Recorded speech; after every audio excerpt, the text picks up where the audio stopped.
get a load of all those cars, all those people outside, and all those potatoes. That's kind of weird, because in 1 hour and 10 minutes, ain't none of them gonna be on the road anymore.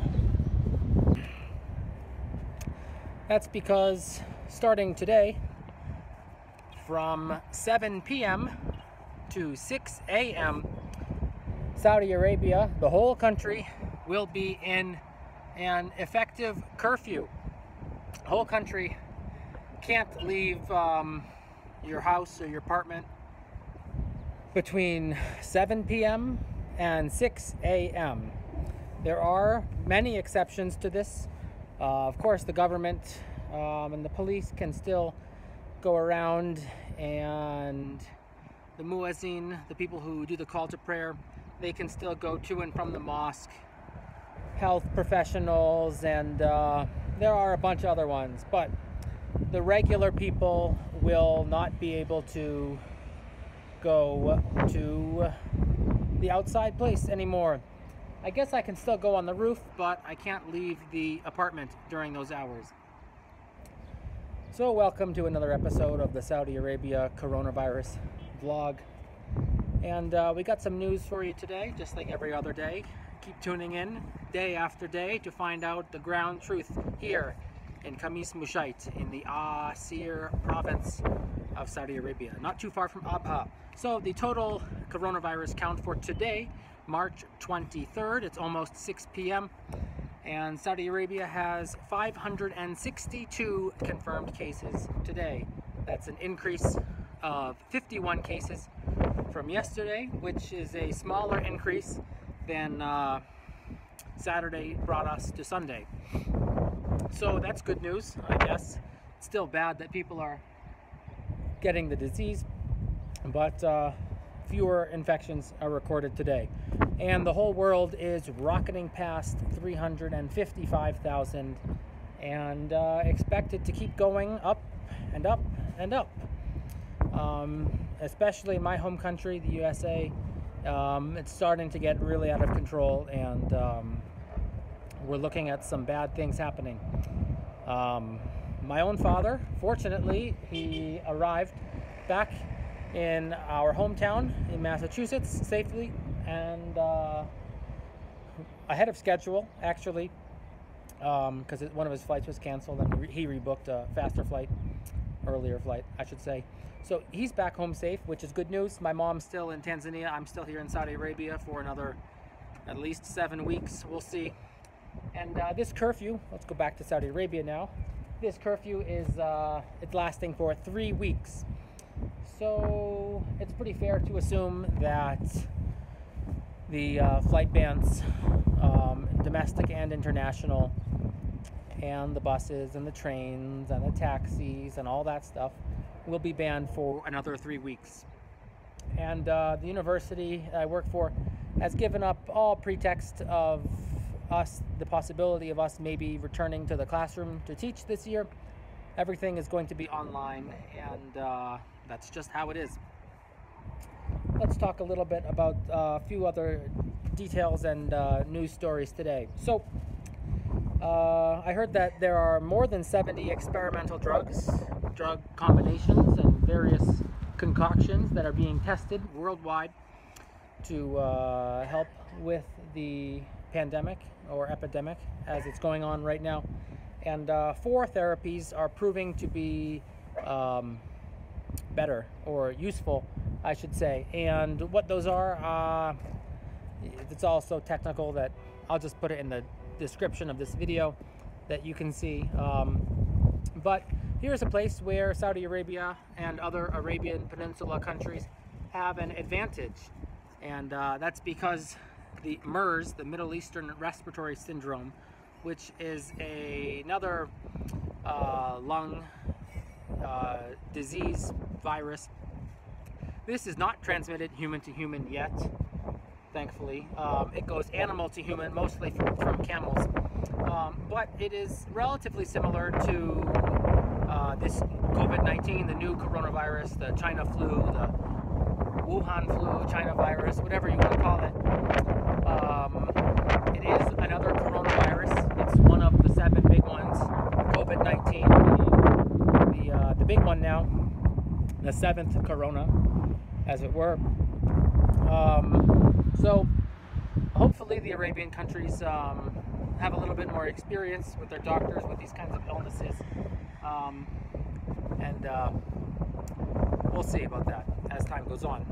A woman in Uttar Pradesh, which is a province or a state in India, has tested positive today for the coronavirus, and she was in Saudi Arabia doing the Umrah on, said March 20th, so I don't understand how she got back to India to, you know, test positive if she was in Saudi on March 20th, because there were no international flights going on. So I'm not sure exactly the details. Maybe she tested positive on the 20th and was in Saudi Arabia earlier doing the Umrah. The Umrah is a kind of a lesser pilgrimage to Mecca than the Hajj. You can do the Umrah at any time of the year, whereas the Hajj has to be done in the summertime. There's a short window of time. It's like 2 weeks or something.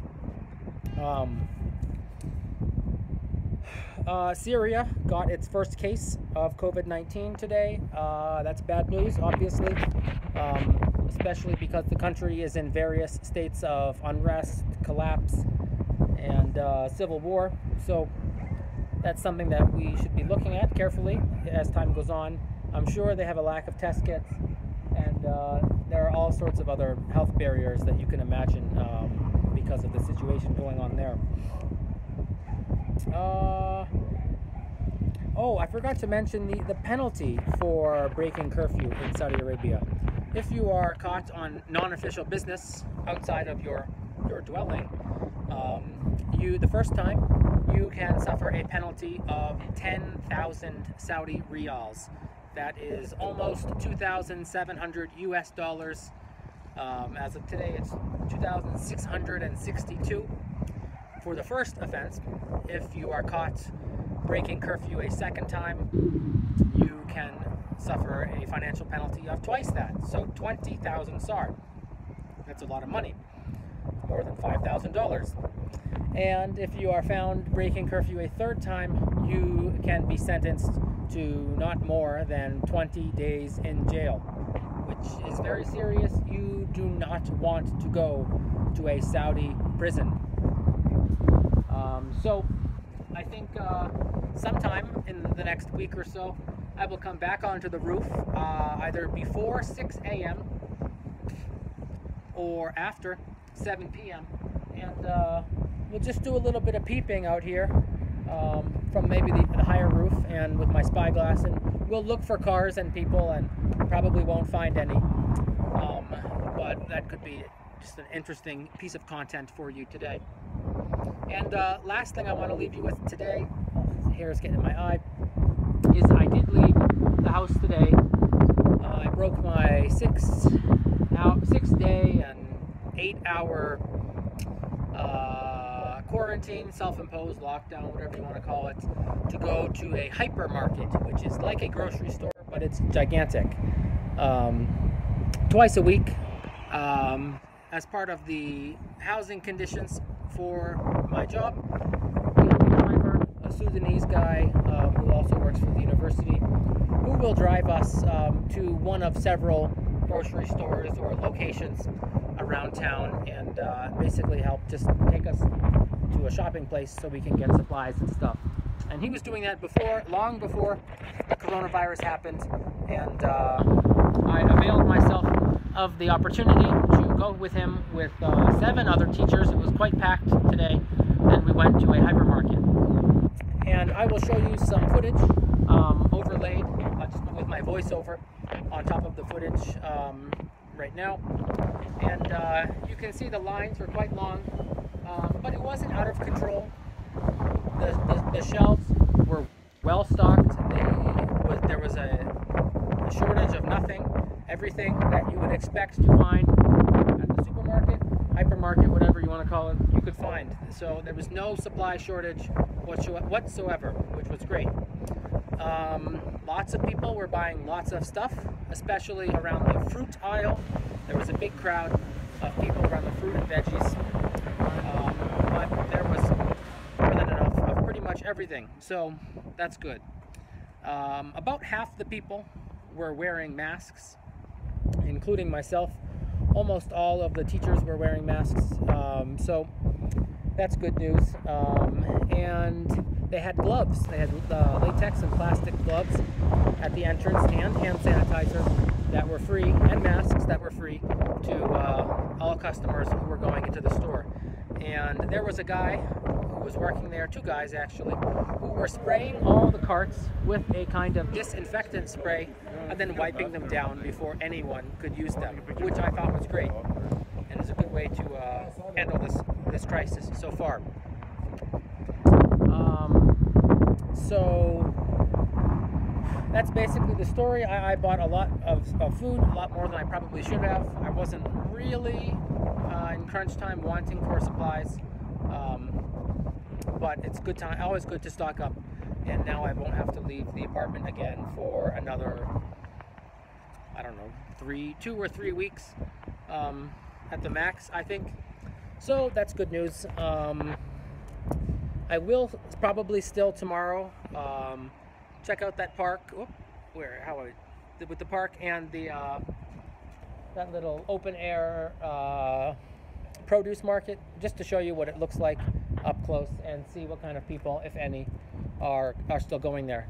Of course, with the curfew not being active in the daytime, there will probably be lots of people buying and selling their wares, because people got to make money, and that is not a business that has shut down yet. So that's all I have for this episode of the Saudi Arabia coronavirus vlog.